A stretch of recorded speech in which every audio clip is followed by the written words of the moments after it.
آج ہم بہت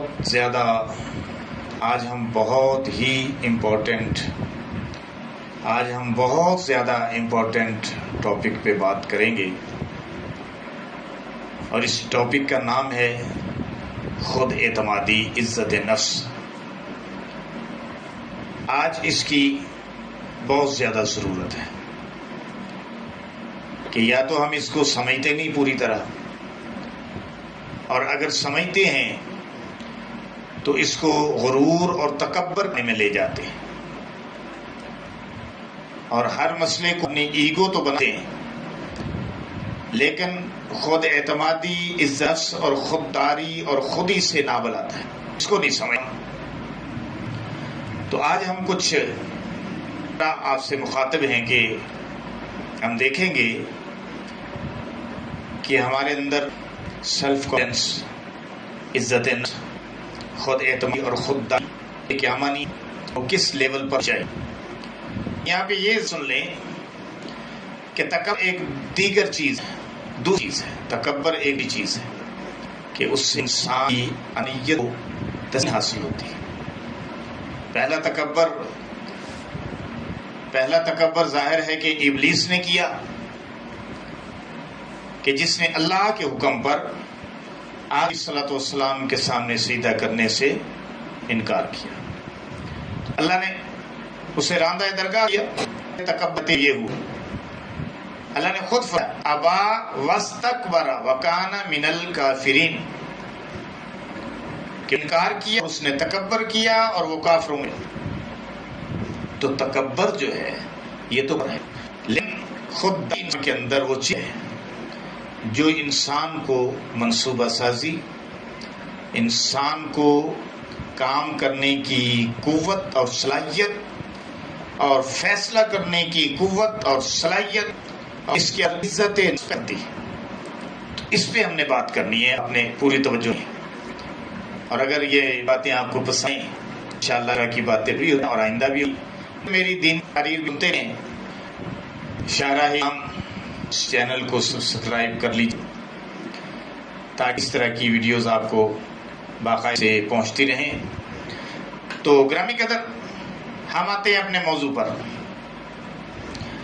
جہاں ایک مکمل طور پر اعتماد کی کیفیت میں ہوتا ہے، مکمل اعتماد، تو اپنی طبیعت میں وہ ایک طاقت محسوس کرتا ہے، انرجی محسوس کرتا ہے، اور ظاہر ہے کہ جب اس کے اندر طاقت ہوگی، انرجی ہوگی، تو کوئی بھی فیصلہ کرنا اس کے لیے آسان ہوگا۔ لیکن بعض دفعہ ایسا ہوتا ہے کہ یہ خود اعتمادی حد سے بھی بڑھ جاتی ہے، آدمی کو اس خود اعتمادی کی بدہضمی ہو جاتی ہے، اور جب اس کی بدہضمی ہوتی ہے نا تو پھر آدمی دوسروں کی بات کو یکسر نظر انداز کر دیتا ہے اور اپنے بھلے اور برے سے بالکل آ جاتا ہے، یعنی سمجھ بوجھ حقیقی اس سے جاتی ہے، اور کسی جو علیحدہ ہے وہ بھی جاتی ہے۔ اس حد تک جانا اعتمادی کی کیفیت میں، اس حد تک جانا کہ دوسروں کی بات ہی نہیں اور سارے کو کیڑے مکوڑے سمجھ لینا ہے،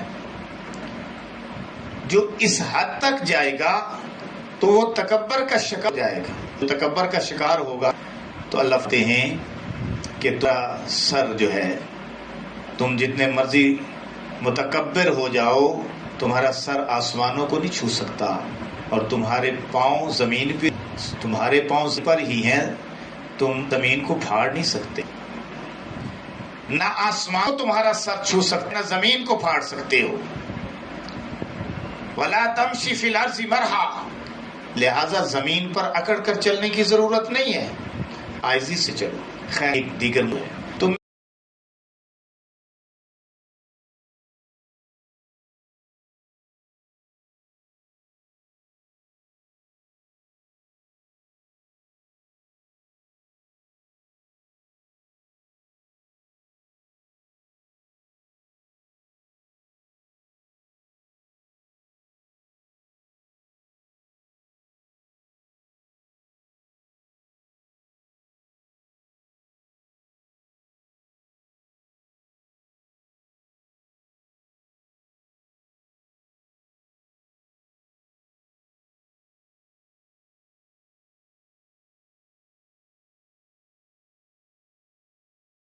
کو ہم اس طرح سمرائز کریں گے کہ خود اعتمادی قائم رہتے ہوئے اور ادھاری جو کو پسند ہے اسے کرنا. چلو پڑھتے ہیں. جیسے عرض کیا کہ اعتمادی عزت سیلف کانفیڈنس کی ضد کیا ہے؟ اس لیے احساس تو طریقہ یا اس کے قریب کیفیت، کیونکہ جب آدمی احساس کمتری کا ہو جاتا ہے نا تو وہ پھر ٹینشن میں چلا جاتا ہے، اسے ڈپریشن ہو جاتا ہے. اس سے بھی بچنا ٹینشن نہ، اللہ کی عبادت کرنا، عملات کو درست رکھنا، سچائی پہ چلنا، چلتے ہوئے خاری کو قائم رکھنا، جسے اور معنی میں بھی لیتے ہیں نسفید پوشی کو غرب کے باوجود قائم رکھنا، کو دوسروں کو اس کا احساس نہ ہونے دینا. میں تو حیران ہوتا ہوں کہ پیغمبر اسلام صلی اللہ علیہ وسلم نے ہماری عزت نفس کو کس قدر قائم رکھنے کے لیے ارشادات فرمائے ہیں. فرمایا کہ اگر تمہیں نمک چاہیے تو وہ بھی اللہ سے مانگو، اور اگر تمہارے جوتے کا تسمہ ٹوٹ جائے تو وہ بھی اللہ سے مانگو. تو اس میں کیا چیز ہے؟ حضور سے کائنات صلی اللہ علیہ وسلم ہمارے اندر عزت نفس کو بحال رکھتے ہیں. کیونکہ جب میں سوال ہوتا ہے کسی کے 10 سوال کرتا ہے کہ میں دام رہتا ہاتھ، تو عزت نفس رک سکتی ہے. سوالنے والے کی سوال پورا کرے نہ کرے، سوال پورا ہو گیا تو وقتی طور پر مانگنے والا خوش ہو جائے گا، اور اگر سوال پورا نہ ہوا تو مانگنے والا ضرور ہوگا نا. تو اس لیے میرے اور آپ کے نبی امام الانبیاء صلی اللہ علیہ وسلم نے سوال کرنے کو ذلت قرار دیا ہے. السوال ذل، یعنی مانگنا، سوال کرنا مراد مانگنا. وَإِحَانَةُ النَّفْسِ، سوال کرنا ذلت اور نفس احانت ہے کہ اپنے ہاتھ سے کمانا کھانا، اپنی خودداری کو، اپنی عزت نفس کو قائم رکھنا، تو اس کے اندر انسان کی کامیابی ہے. تو ہم بات کر رہے ہیں عزت نفس کی، خودداری کی، خود اعتمادی کی. تو اس کے کچھ اراکین ہیں، اس پہ بھی بات کر لیتے ہیں. خود اعتمادی کے 3 عنصر ہیں بنیادی طور پر. نمبر 1 فیصلہ کرنے کی صلاحیت، نمبر 2 عمل کرنے کی صلاحیت، نمبر 3 قوت، جسے میں یوں کہوں تو بے جانا ہوگا کہ قوت فیصلہ. اور یہ قوت فیصلہ ہے جو انسان کو ایک طاقت فراہم کرتا ہے. خود اعتمادی عموماً کب آتی ہے؟ کہ جب انسان کوئی کام کرتا ہے، انسان نے کوئی کام کیا، کوئی ورک شروع کیا، منصوبہ لگایا، پلان کی، تو سابقہ اس کے کیے عمل کے جو نتیجے ہیں نا، وہ یا تو ادھر خود اعتماد پیدا کریں گے یا اس کے احساس سے کمتری کریں گے.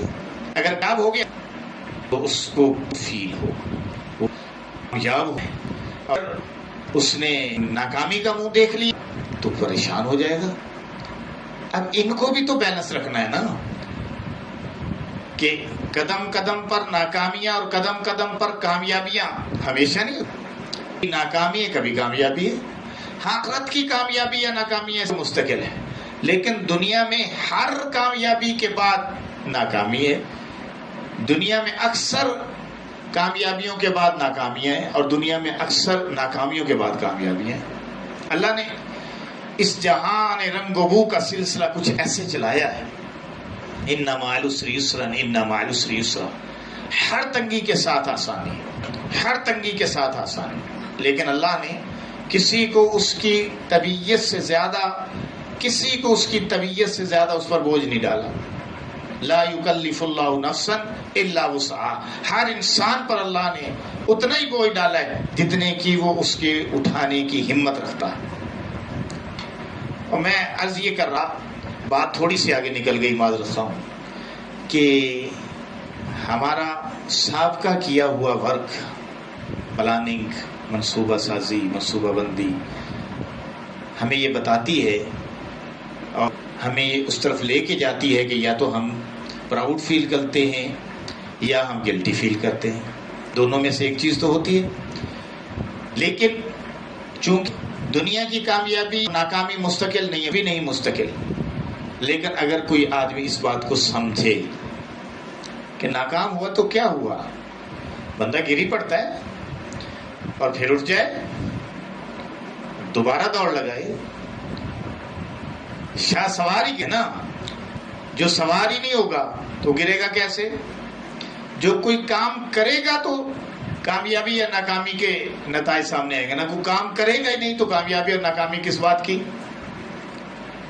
تو ہمیں ہماری اپنی قدر و منزلت ہمیں اپنی سابقہ کارکردگی سے پتہ چلتی ہے۔ ہم اپنی قدر و منزلت کا اندازہ اس سے لگاتے ہیں کہ ہم نے سابقہ کام کس طرح کیے۔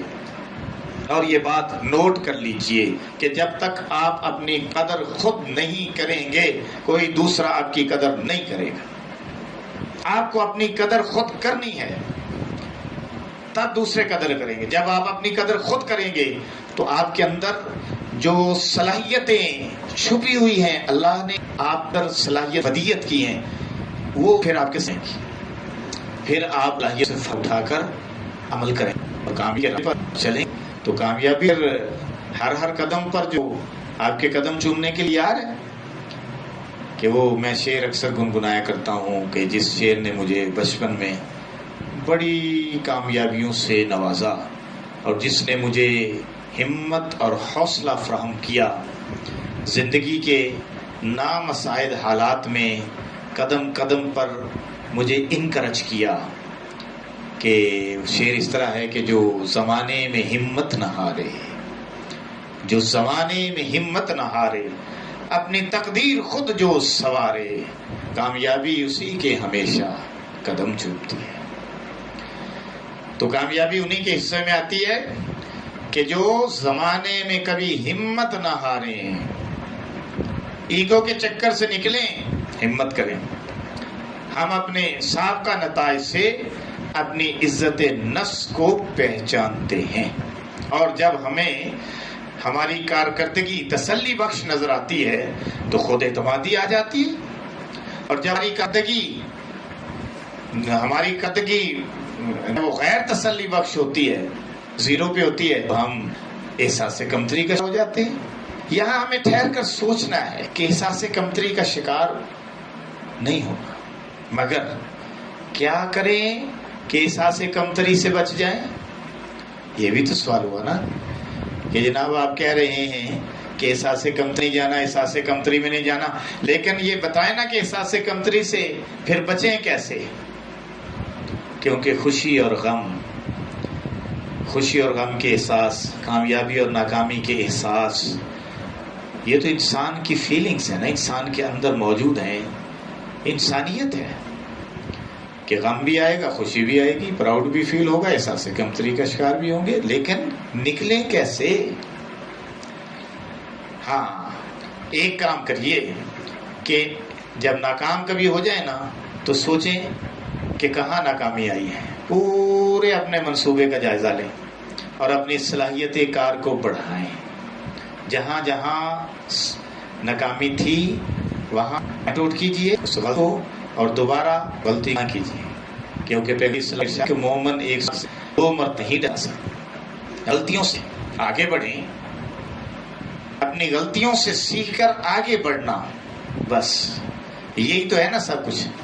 اور پھر آگے چلیے بتاؤں آپ کو، اپنی غلطیوں کو انجوائے کیجئے، ہنسیے اپنی غلطی، انجوائے، دوسرا ہنسے تو کوئی نہیں، ہنسنے دو، خود بھی ہنسیے کہ وہ ہو یار یہ میں نے کیا کیا ہے اور مجھے کیا کرنا چاہیے تھا، ہاں ادھر تو مجھے یہ کرنا چاہیے تھا اور میں نے یہ کر دیا، یہیں سے تو غلط ہو گیا اور اب نہیں ہوگا۔ آگے بڑھیے، اپنے بچپن کی طرف ذرا لوٹیں اور سوچیں کہ ہم اپنے بچپن میں کتنے پر اعتماد تھے، کوئی فکر نہیں، کوئی غم نہیں، ہمیں اپنی خوبی کا احساس، ہمیں نہ اپنی خوبی کا احساس تھا نہ اپنی خامی کا احساس تھا۔ ہم لوگوں کی قدر اس وقت بطور انسان کی ہوا کرتی تھی، بطور کائنات کی ایک اکائی کے، ایک فرد کے،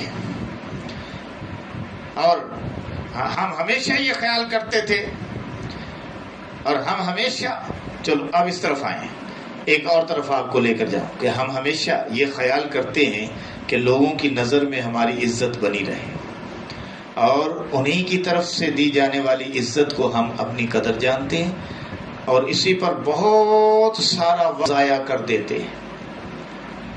یہ حقیقت بھلا دیتے ہیں کہ ہم اپنی جگہ پر انتہائی اہم ہیں، ہم تو خود بہت اہم ہیں، ہم لوگوں کی تعریف پہ ہی بس، اور ہم لوگوں کی جو ہے وہ یعنی ڈسکریج کرنے پہ، لوگ تعریف کریں تو ہم خوش ہیں، اور لوگ اگر تعریف نہ کریں تو ہم ناراض ہیں، اس چکر سے بھی نکلیں۔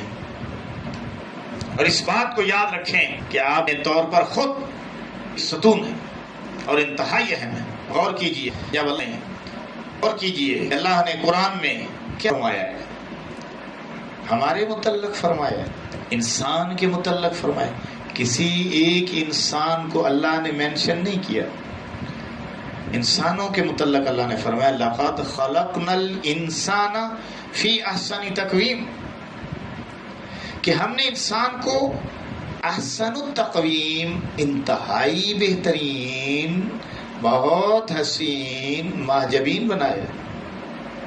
بنی آدم کو خطاب ہے، آپ کو بھی ہے، مجھے بھی ہے، ایک کامیاب شخص کو بھی ہے، ناکام کو بھی ہے۔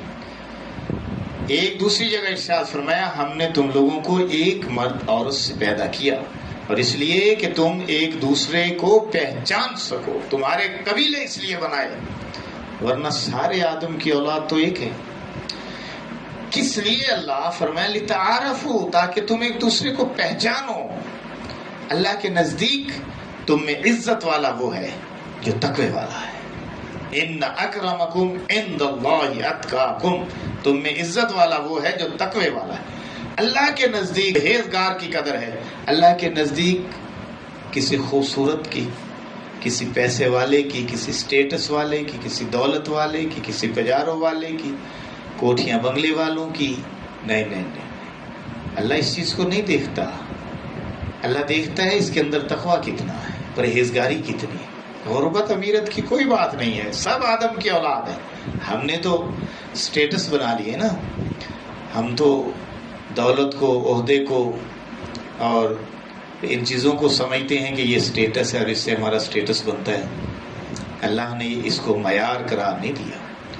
اللہ کے نزدیک انسان اہم ہے، اور ہر انسان کے اندر اس نے علیحدہ صلاحیتیں رکھی، اور ہر انسان اپنی صلاحیتوں کو پہچانے، اس کو بروئے کار لائے۔ ہاں، تعلیم حاصل کرے، جو تعلیم ہے وہ اس کی صلاحیتوں کو اسے پہچاننے میں مدد کرتی۔